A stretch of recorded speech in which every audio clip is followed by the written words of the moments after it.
Why did God create the world?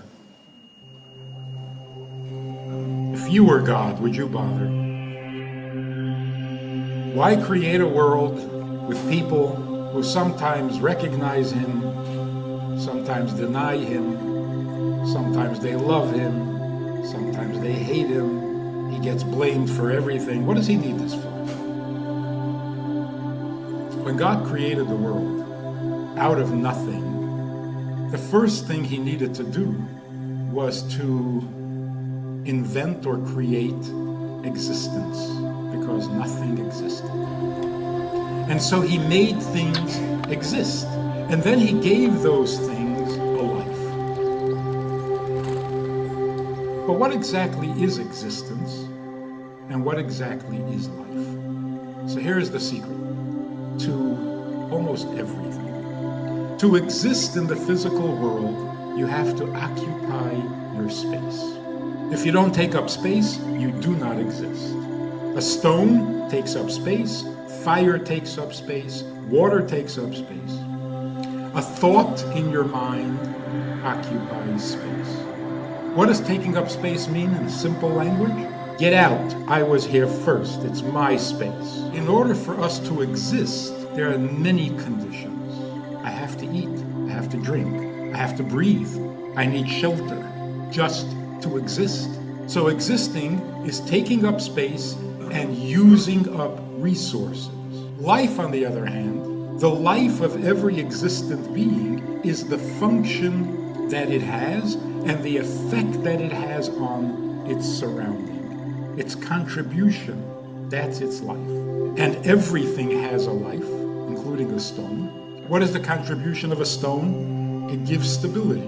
A stone house is more stable than a straw house. Fire, the life of fire, is that it gives warmth, it gives light, makes things come apart. The life of water makes things grow, keeps things cool, makes things stick together. So we all exist the same way, but we have different lives.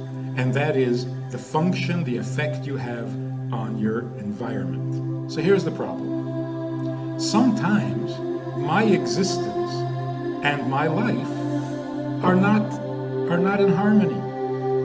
Sometimes what's good for my existence is not so good for my life. And what's good for my life is not so good for my existence. Like, for example, when you get married, you basically surrender your existence. You will never have a space of your own again. Marriage means you hate it when people trespass on your space, but you found one person, and you say to this one person, you know, of all the people in the world, I wouldn't mind if you ruined my existence. So you see, existence and life can sometimes be in conflict. This is why, for 5,000 years, people have been asking the same question. The question, why are we here? What is the purpose of life? And it's amazing how desperate this question is. Why are we here means, what is the justification for my existence?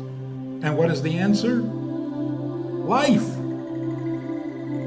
If you're alive, if you're making a contribution, if you're making a difference, then your existence is justified.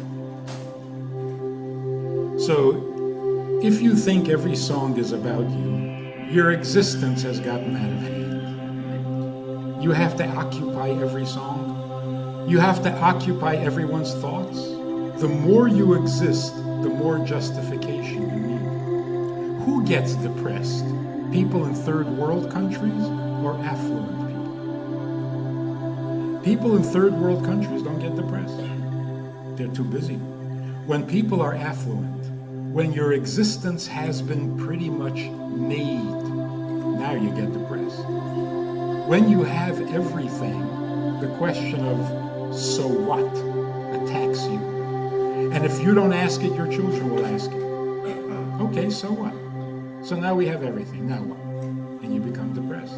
And that's why wealthy people either go insane or give a lot of charity. It's true. A person who has everything is perfect. And because he's perfect, he so desperately needs to share it with someone, to give it to someone, to make a difference, because the better your existence is, the more you need life. Understand why God created the world. Wasn't he perfect to begin with? Wasn't he everywhere and it was all his, and he was the only thing? It was perfect. Why would he bother creating a world when he had it so perfect? This is the relevant answer. A perfect God is desperate for a purpose and a relationship. It's because he's perfect that he created the world. And if you were perfect, you would do that too. Because when you're perfect and you're infinite and you have everything and you know everything, what do you do with that? What good is that? Now you need a life. So here's the punchline.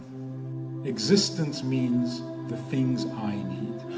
Life means, what do you need? What am I needed for?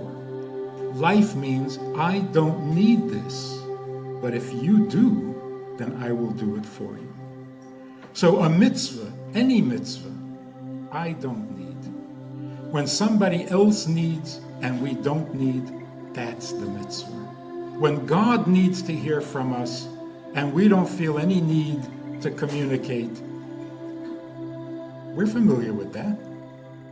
You got to call your mother. I know you don't need it. She needs it. When we want to describe the Jewish people, the essence, the core, what makes us special, different, and unique, those few words say it all. Am Yisrael L'chaim.